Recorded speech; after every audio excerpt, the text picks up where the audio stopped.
కుర్చీల దగ్గర. నేను I'm very clear on that. ఎవరో ప్రధానమంత్రి వస్తే నన్ను సెక్యూరిటీ పక్క దోస్తాడు. అతనికి తెలియదు, అతను డ్యూటీ ఆయన చేస్తాడు. దానిపైన నేను ప్రధానమంత్రి గారి దగ్గరికి వస్తే నన్ను ఇది చేశారనుకుంటే తప్పు అవుతుంది. ఈ విషయాలు మీరు గుర్తుపెట్టుకోవాలి.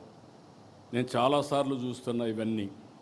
అందుకే మళ్ళీ మీ అందరికీ చెప్తున్నా, ఈ యొక్క మీరు సత్ప్రవర్తన కింది వాళ్ళకు కూడా నేర్పించాలి. We are not only individual leader by virtue of your position. మీకు వల్నరబిలిటీ ఎక్కువ ఉంటుంది. ఒక మంత్రి, కేంద్ర మంత్రులు తప్పు చేస్తే నేషనల్ ఇంటర్నేషనల్ మీడియాలో హెడ్లైన్స్ వస్తాయి.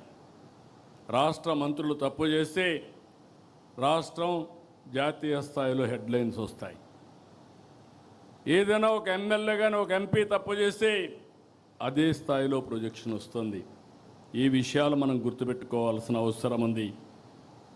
అందుకనే నేను కూడా అనునిత్యం పనిచేయడమే కాకుండా పార్టీ క్రమశిక్షణ కాపాడడానికి కూడా అన్ని విధాల ముందుకు పోతామని చెప్పి కూడా నేను మీకు తెలియజేస్తున్నా. త్వరలో స్థానిక సంస్థల ఎన్నికలు వస్తాయి.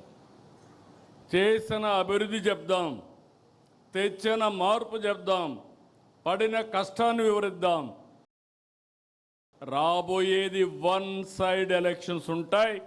2024 అసెంబ్లీ కంటే మెరుగైన ఫలితాలు చూడబోతున్నామని మీ అందరికీ తెలియజేస్తున్నా. మళ్ళా అభ్యర్థుల ఎంపికలో మీరు తప్పు చేస్తామంటే మాత్రం కుదరదు.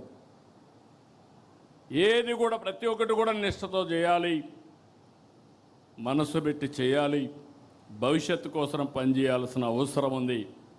కొంతమంది అనుకుంటున్నాం ఏదో మేము అయిపోయాం, ఎమ్మెల్యే అయిపోయాం, మంత్రులు అయిపోయామని. 2 ఏళ్ళు అయిపోయింది, 3 ఏళ్ళలో మళ్ళా ఎలక్షన్స్ వస్తాయి. మీకు అందరికీ గుర్తుపెట్టుకోవాలి. వన్ టైం ఉండాలంటే ఒక ఆలోచన, శాశ్వతంగా ఉండాలంటే ఇంకొక ఆలోచన. శాశ్వతంగా ఉండాలంటే శ్రమపడ్డాలి.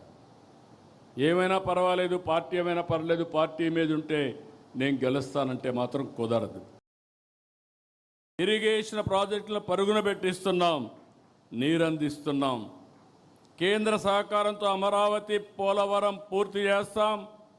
రాబోయే 2027 గోదావరి పుష్కరాల కంటే ముందు పోలవరాన్ని పూర్తి చేసి జాతికి అంకితం చేస్తాం. అమరావతి కూడా రాబోయే 3 సంవత్సరాల్లో చేపట్టిన పనులన్నీ పూర్తి చేసి ముందుకు తీసుకుపోయే బాధ్యత తీసుకుంటాం. స్టీల్ ప్లాంట్ని మళ్ళీ రివైవ్ చేయగలిగాం. తెలుగువాడి ఆత్మగౌరవాన్ని కాపాడుకోగలిగాం. 20 లక్షల ఉద్యోగాల హామీని నెరవేర్చేందుకు అనునిత్యం పనిచేస్తున్నారు. చాలా వరకు ముందుకు పోయారు. నిన్నే ఆర్సెలర్ మిత్తల్, ఎస్టర్డే గూగుల్, ఇలాంటి ప్రతిష్టాత్మకమైన కంపెనీలు, వరల్డ్ బెస్ట్ కంపెనీస్ అన్నీ ఆంధ్రప్రదేశ్కి వచ్చాయంటే అది లోకేష్ చూపించిన చొరవ అని చెప్పి కూడా నేను మీకు తెలియజేస్తున్నా. అందుకే ఈరోజు అదనంగా వర్కింగ్ ప్రెసిడెంట్ బాధ్యతలు అప్పచెప్పాం. కానీ బాధ్యతలు అప్పచెప్పినప్పుడు నేను ఒకటే చెప్తున్నా మీ అందరికీ, నేను బ్లైండ్గా ఎవరికి బాధ్యతలు అప్పచెప్పను. నా కమిట్మెంట్ ఈ రాష్ట్రం. 48 సంవత్సరాలుగా రాజకీయాల్లో ఉన్నాం. అలాంటి నా కమిట్మెంటు ఈ రాష్ట్రం యొక్క ప్రయోజనాలని శాశ్వతంగా ఎవరు కాపాడతారో వారికి నేను ప్రోత్సహిస్తా, అండగా ఉంటా.